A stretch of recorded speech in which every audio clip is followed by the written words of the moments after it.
Kiamuro served the Holy Order of the Emperor's Inquisition during the 41st millennium.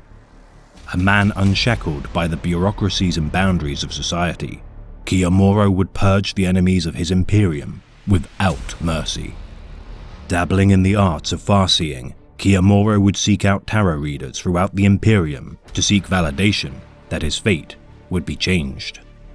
Yet for every reading he would have, his death would always be dealt. Leaving great destruction in his wake, the Inquisition would instruct the Officio Assassinorum to intervene in an attempt to prevent further bloodshed.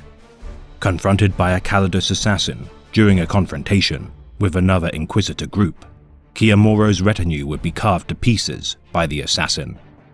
Incapacitating and binding the assassin, Kiamuro and his most trusted advisor would escape the ambush and attempt to interrogate the assassin.